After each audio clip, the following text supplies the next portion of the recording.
أعوذ بالله من الشيطان الرجيم. بسم الله الرحمن الرحيم. الحمد لله رب العالمين. اللهم صل على سيدنا محمد وعلى آله وأصحابه والتابعين لهم بإحسان إلى يوم الدين. بندرابي تقل يتدي الله جولد النبي صلى الله عليه وسلم min calmini on min juurima on ha joni eɗen garti e yewtere meɗen konngol l'islam, yewtere nde mbaɗeten ɗo e ayawo meɗen Pindi TV kala ñalawma aljuma so tawi oɗo saaha yonti. hande so Allah jaaɓi ma en kaal ko fati e njuulu yarnago, saabu eɗen kalanno ko fate sunnaji tengtuɗi e njuulu yarnago ko hen jeeya. holko woni njuulu yarnago? ko goto e sunnaji nelaɗo Allah sallallahu alayhi wa sallam ɗi o waɗanno e sababu hokkere wona ndungu o nde wasata tobde, ma woni toɓani, ma woni toɓi kono toɓo ngo yonani, ko awete ko walla ko awa ko fuɗani, walla fuɗi kono ronki yaade, ma walla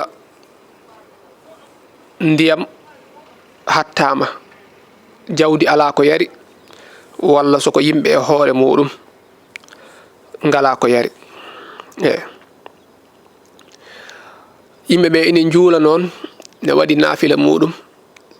ine jankinano Allah, ina dutto e Allah, ina ñaago e Allah nde Allah faaɓotoɓe addana ɓe ndiyam. ko ɗum woni sababu njuulu ngu ina juule. so waɗino e saaha nelaɗo Allah sallallahu alayhi wa sallam omo juulanno ngam ñaagade Allah kanko e dental ngal, ngam ñaagade Allah nde Allah addanta ɓe ndiyam. so tawi noon ko ñawoje njuulu ngu holno juulirte, sifa muɗum walla e waktu mum walla ko nandi hen, way kono njuulu iidi ni, iidi subaka julde korka walla julde taski no juulirte ni fof ko gotum ala ko sirti. so wona kabbirali ɗi nde wonno eɗen gandi njuulu iidi darde adi nde ina habbira nde kabbirali jeeɗiɗi, darde ɗimmire nde kabbirali joyi, taw jiida e habbiranude jomum immitto e jagugol koppi muɗum. ndeɗo njuulu nguɗo njuulu noon ala kabbirali jeeɗiɗɗe. eyyi so wona taw kabbirali kewɗi e julde ene yiiɗa habbirde ko heewi hay caggal waktuji njuulu, kono nguɗo njuulu yiiɗa hen ko istighfar, wiide astahfirullah kewɗo, ko ɗum woni ko yiiɗa hen. eyyi njuulu ngu noon ko sunna tengtuɗo, jeeya koye sunnaji tengtuɗi ɗi. wadde hen dental ko sarɗi hen jeeya. hay sunninede njuulu ngu no woniri sunna ni kono noon woniri sunna kadi juulde ɗum dental. kala noon mo ganduɗa dental ngal fatori momo, o ari o tawi ɓe juuli ha gasi, ina yiɗanamo tan nde o juulata kanko goto banggue makko. o ari o tawi juulama ha gasi ɓe cilmini walla ɓe cilmina, omo wawi juulde banggue makko. hono noon kadi yiɗira e njuulu iidi. njuulu iidi so ari a tawi juulama ko ene yiiɗa tan ne juulata hano goto. njuulu nanggal nangue en e nanggal lewru en foof ko hono noon. ko hono noon kadi sunnina koye dow kala mo juma waɗɗi, kala neɗɗo mo ganduɗa njuulu juma ine waɗɗimo, ko on woni njuulu yarnago ine sunnina e dow makko. kala mo ganduɗa noon juma waɗɗakimo, wayno ɗanniɗo ma walla jeeyaɗo walla ko nandi hen, njuulu yarnago ene yiiɗa e makko. waktu njuulu ngu noon fuɗɗoto ko caggal so nangue fuɗi ha fotino gawal ni, heeɓi fodde gawal, woni waktu mo njuulu iidi dagoto. gila e 9h noon ha yaha ha 9h30 ha 10h walla ko nandi hen. ɗon yahata noon ha zawal woni waktu mo tisbar fuɗɗoto. so tawi ko ga joni wayno 13h woni 1h nyalawma walla 1h30 ko don haalata tisbar yoni tan hankadi juuletake sona acce ha jango mudum de fudde juulede juulu ngu non ko darde didi juulete hen hono naafila no wayni no wadirte ni non ina jange e dande dow ina yida dum ko yida jange dande dow sabu wi'ama kala juulu ngu ganda ina wadi hutba hay so ko nyalawma juulete dande mudum ko dow kala juulu ganda ko hutba ina wadi hutba yimbe be ina dendi hen yida ko juulu ngu kadi sene juule jange dande dow so wana non juulu arafa nyalawma arafa kam ina juule jangete ko dande les sabu hutba nyande arafa o hutba o jeya kay juulu ngu hutba o wadira ko ngam andinde yimbe be dewe mabbe Allah no be dewirta Allah no be mbadirta e bure gonde hen gila e hajju o ha ko nandi hen kono non juulu ngu hutba o wana e nder juulu he jeya dum wadi juulu arafa nyande arafa ko les dande les jangete hutba o non on saha wade ina yida wiyama ina yida darde he so jomum darde adine nde almami jangen fati e sabbisma rabbika ala ala darde dimmire nde o janga fati e wasamsi wadu ha hono no yidira e julde ni idi julde kadi enen gandi darde adinde dum buri yidede jangude fati e sabbisma darde dimmire nde jangude fati e wasamsi wadu ha dum non wana farilla wana ko ten ko yida tan barkinorari sabu nelaado jangino dum kono non nelaado jangi qur'ana fof kadi kala ko jomun waawi jangude hen ene mojja jonon caggal julde ha silmina almami ene khutbina khutbaaji didi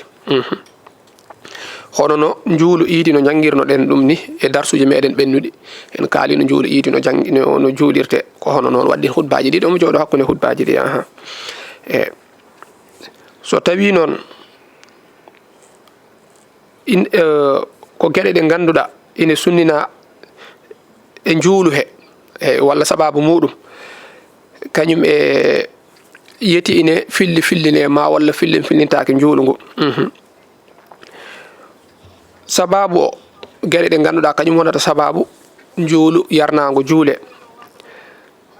en kaali ko ha keben ko ngaawden ko bele fuda en gaawi gila ngaawden gila ngatamaari tobi yimbe be ngaawi ronki yo fut gila den wayri tobde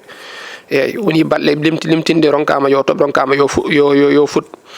manam ndungo leeli ha joni tobani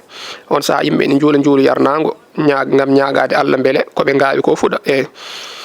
walla fudi noni kono non gila fudi tobo darti dum kadi ene juulane walla yimbe be ene juula sabu hokkere ine wadi daabaaji meden jawdi meden ala ko yari walla enene ko e meden en ngala ko jarden sababu nde dom ka dom ka yanani en walla dom ka nganda enen ngoni e dow mudum sabu tobani ma walla tobi kono cialli men di kutortono en beeli men bulli men fof ni natti wadde ndiyam ha so bulli di natti wadde ndiyam walla beeli di walla cialli di fof natti wadde ndiyam ine juulane juulu yarnaango ko hono non kadi sababu ne tobi kono non tobo ngone famdi yonani en dum non ine juulane juulu yarnaango foti ko juulobe koy wuro be ngoni walla koy ladde be ngoni ene juule wuro ene juule e ladde foti ko be tawabe nokku mabbe ngoni walla ko be dannibe to be danni to dum ton dum hebibe dom ka hebibe cialli di ngala ndiyam ebe ton ebe mbay julde dum ton be nyaago Allah hay so tay koy laana be ngoni ni koy laana be ngoni ebe nonki ndiyam ko be jari la tawibe ni e ndiyam manam wayno ko wayno geej ebe hen e laana mabbe ebe danno ko woddi ndiyam mabbe gasi be ngala ko be jari ebe mbaawi julde yarnaango be nyaago Allah tobo so tobi on sa e mbaawi hebde hen ndiyam ko be jari hay dum ni juulane juulu yarnaango ebe laana ebe danni be natti hebde ndiyam da be jari kono noon ndiyam to ɓe ngoni ɗo wona ndiyam jarteɗam wayno ko ndiyam geej ko ndiyam lamɗam walla ko nandi hen ɓe juula yarnago ɓe juula juulu yarnago beele ɓe keɓa ndiyam koɓe jari eyyi kono noon kadi juulu ngu ene filline e balɗe wona noon e ñalawma goto ɓe juuli juulu yarnago ɓe ñaguima Allah ɓe joɗima balɗe toɓani eɓe mbawi kadi julde gongol kadi ɓe ñaago Allah eyyi walla ɓe keeɓi ndiyam ni toɓi caggal mum kono ndiyam ɗam yonani eyyi ha joni e mbawi julde kadi gongol ɓe ñaago so tawi noon kono juulirte ni ko saaha feññangue nde juulu feññangue daktide nden almami yaltata wondude e yimɓeɓe eyyi ɓe jaara koyɗe faade toɓe juuloytoto ɓe ɓorgo noon comci jankiniɗi wonano julde ni comci kesi comci joɗɗi ala juulu yarnago sene juule ko comci mayɗi goto foof daara comci muɗum ko ɓuuri mayde hen walla ko hakkidi ɓorgo wona ñantade ha yooɗo walla ko nande hen saabu ɓe goni koye yankinanade Allah eɓe ñaago Allah nde faaɓotoɓe eyyi ko hono noon kadi caggal nde ɓe juuli haaɓe gayni on saaha almami hutbina hutbaji ɗiɗi omo jooɗo e hakkude hutbaji ɗiɗi ɗi so hutbini ha gasi o jooɗo on saaha caggal mum o immo eyyi o hebbina noon wadde istighfara eyyi o tuugo noon e sawru kanko almami o jogo sawru walla gawal ko nandi hen o tuugo hen hono so wonno hutba jumani taw omo dari e leydi wona noon e dow minbar walla ko nandi hen ala koye leydi o daroto kanko almami o somo hutbina e juulu yarnago on saaha e hutbe he o waajo hen yimɓeɓe o hulɓinaɓe o feññinanaɓe holko woni sababu holko heewi wonde sababu hokkere saabu bakkatuji yimɓe ine wona sababu hokkere hebbinde bakkatuji hebbinde toñangue e hakkude mabɓe hebbinde goofi Allah ɗum ɗo ine wona sababu hokkere e bonboni kaagu wayno jibde hakkude yimɓe ɗum ɗo foof ine wona sababu hokkere on saaha almami yamiraɓe yimɓe dental ngal e tuubu buya tuubde ruttade e Allah jomum tuuba on saaha rutto e Allah eyyi sa nani tuubde rutto e Allah tuubde wiide astahfirullah yaafno Allah bakkatuji muɗum ne wonno tuubde en jangguino ɗum wonde sarɗiyeji mum ko tati ko annada mo ala ma fata ko nimsa e ko ɓennuno e bakkatuji ma eyyi ne wonno aduna o waɗi ko tati hanki hande e janggo hanki woni ko bannoɗa bakkatuji ɗi ha aɗa tuuba ko wonno sababu aɗa tuuba ko nimsa ɗum eyyi taw wona aɗa yooɗa hen hoorema ha joni aɗa jaggi so woni no janggo a wattat ala nimsa ɗum ɗimmo woni o saaha to gonɗa ɗo hande so tawi aɗa jillodiri e bakkatuji ɗi certa hen so tawi ka jeeyannoɗo ko harmi guitta guila joni ɗofoɗa hen guitta ɗum certa hen beddoɗa walla so an andi eyyi ñalawma tataɓo o woni janggo ko aroyta ko ganniyoɗa nde a wonta rutto hen taw wona aɗa tuuba kono aɗa anni janggo ka battowo bakkaɗo ala eyyi kala bakkaɗo mo neɗɗo tuubata o nimsat ko ɓenni ko bakkaɗo o nimsamo to woni ɗo o serta hen ko arata ko anni o wonde o wonta rutto hen kala nde o waɗiri ni Allah yafotom hay so tawi janggo seyɗane ne jogori foldemo o naata hen kanko o saaha yo anniyo tan o natata hen saabu janggo ko janggo Allah andi eyyi so waɗi ni ma Allah yafom ɗum woni tuubde rutto e Allah taw wona a tuubi ni tan hankadi jooɗoɗa kadi aɗa jokki golle ko mbaɗanɗa ala duttoɗa e Allah hankadi darta gueɗe ɗe Allah yamirma golla ko hanma ko gacca eyyi ɗum woni yimɓeɓe tuuba on saaha kadi ɓe dutto e Allah hono noon kadi almami o yamiraɓe e sadak ɓe jaltina sadak ayi sadak ko jiiɗa ko nelaɗo sallallahu alaihi wasallam wi ni so tawi hunde ne wodi no ko ine haytina hoddiro wayno wonko koddireneɗa ko welani e ma ina haytina ɗum ko sadak wonata eyyi saabu sadak ne heewi doole ne heewi ko nafata sadak ne duñca hay pawle eyyi pawle ari e meɗen ɗo tan ne raaɓa hono no corona o arirno ni walla ko nandi hen sadakuji yimɓe sene jaltina sadak ɗum ine addana Allah duñcanɗe jomum en e worodeji ɗiɗon on sa almami yamiraɓe e sadak yamiraɓe kadi gollude ko moƴƴi hakkude mabɓe eyyi waɗodirde ko moƴƴi rokkodiral en hamnoɓe beldita eyyi jaafodira gila ɗon kala mo joguinoɗa tikkere jaafoɗamo kala mo toñnoɗa jafnoɗamo beele o yaafama e almami yamira ɓe ɗum yamira ɗum dental ngal soɓe goni ɗo e soɓe kooti foof ɓe jafnodira ɓe gono gotum ine hasi soɓe mbaɗinima Allah jippine mabɓe ndiyam te ko ɓuuri hewde hen juulu yarnago so juulama ñande hen ni e hoore mum ne heewi tobde sa taw ne jooɗi lewru toɓali walla lebbi ɗiɗi walla balɗe nogas walla ko fawi yimɓeɓe mbaɗa yarnago joni hande toɓa on saha almami yamiraɓe ɗum yamiraɓe gueɗe bonɗe on saha ɓe hebbina wadde istighfar astahfirullah ɓe kebbina astahfirullah no feewi ɓe lomtira ɗum soko juulo yiidi wonno on saha ko allahu akbar yiɗa ñande julde hebbinde ɗum kono noon ɗo ko hebbinde astahfirullah ko alda e dottode kala no jomum wawiri tan hono noon kadi almami e khutbaji ɗi o hebbina hen astahfirullah kadi e nder khutba he jaati one imsinanade hen Allah on saha caggal almami juuli ɓe cilmini o hutbini haw gayni kanko almami o daro o huccita qibla taw omo wanno kaala e caggal makko kaala ka ceɓe ɗe ne ngari ni kaala ka no waɗirno e dow makko ni o ƴetta kaala ka o woncita ka o ƴetta ko henno banggue ñaamo ko o watta ɗum banggue nano ko henno banggue nano arta banggue ñaamo waynum kaala ka o jaggat oɗo banggue o jagga o ga banggue o wahlita on saha ko henno ɗo ko heeda ga ko henno ga ko heeda ga taw wona ko heedi less ko heeda dow ala no woniri ni tan soko ni o muuriri walla o waɗe caggal makko ni ari ni ceɓe ɗe goni ni o jagga sebre nde ga o jaggira sebre nde ga o fooɗira caggal on saha ko henno ɗo ko heeda ga ko henno ga ko heeda ga e ɗum koye sunna he jeeya on saha worɓe ɓe to ɓe jooɗi ɗo kadi kamɓene foof ɓe mbaɗa noon kaalaji mabɓe kala joguiɗo hen kaala waɗa noon kaala mum kono noon debbo watta kaala mum haydara jooɗoto tan saabu debbo so walti kaala mum tan ne wawi huncude hoore mum te huncude hoore nde koye gueɗe karmude jeeya jo almami tan watta noon wadde e worɓe ɓe o wondi ɓe on saha o hebbina duwaw no feewi o du'o toon kebbina duwaw saabu beele Allah ittana ɓe hokkere nde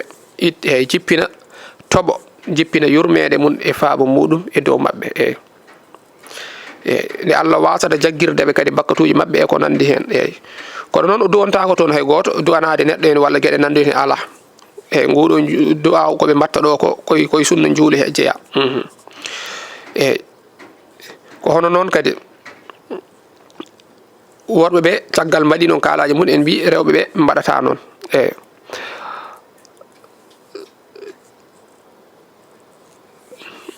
on saha almami sene du'o noon wonɓe ɗon ɓe foof gonata wiide amin almami ne du'o e mbiya amin ay amin wona hunde tokosere e du'aw amin ko hunde mawde nelaɗo sallallahu alaihi wasallam wi mbiyowo amin o ko goto e du'otoɓe ay a tawi ɗo ni neɗɗo ne dari ne du'o omo ñagono hoore makko aɗa wiya amin kala ko mbiɗa amin firti ano kadi gonɗa koye du'ade hono ko du'oto ko ni neɗɗo goto sene du'o yimɓe tato ne mbiya amin firti ko yimɓe nayo nana du'o ne firta yo Allah jab du'aw ne firta kadi yimɓe nayo ɓe fof nana du'o kala ko jomum haali ay sa daari e yoga e jamaji meɗen ko ɓuuri hewde hen so juulama ha gasi neɗɗo goto wonata e du'ade yimɓe heddiɓe ne mbiya amin hay so tawi damir o koye goto o rutti ɗum koye hoore makko o rutti ɗum allahumma inni uqaddimu ilayka o wiyani inna nuqaddimu ilayka o wi inni uqaddimu ilayka ya an Allah mino mbiɗa ardini e ma kala foofago walla mbiɗa ñagoma eyyi hokkam naggam waɗanam naggam dental ngal ko heddi ko fof ne mbiya amin firti ko kamɓe fof eɓene kaala hono ko haali ko kala mo wiyani amin noon kañum nanna yaltini hen hoore mum aɗa yiya woɓɓe hay sakkude juuɗe so yimɓe ne du'o ɓe gona e du'ade walla wiide amin ɓe jaɓata ɓay ɓe jiidani yiyanɗe eyyi aɗa daara te nelaɗo sallah sallam haali soɗen du'o cakke juuɗe moɗon ɗe nder juuɗe ɗe cakkon ɗum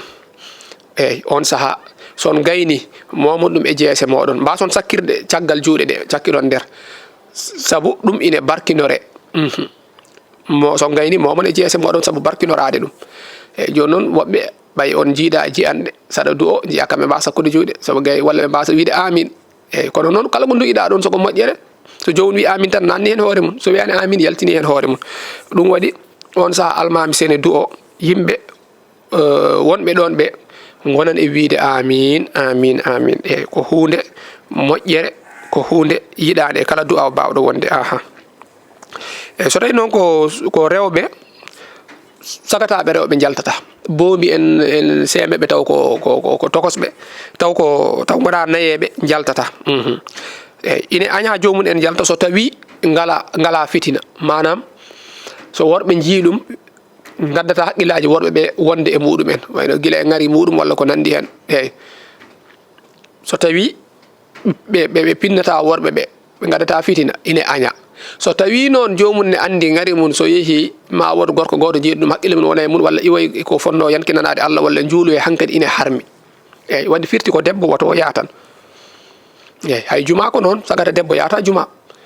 so tawi fitina ala ine aña so fitina woodi ine harmi wadde holko mbatta toon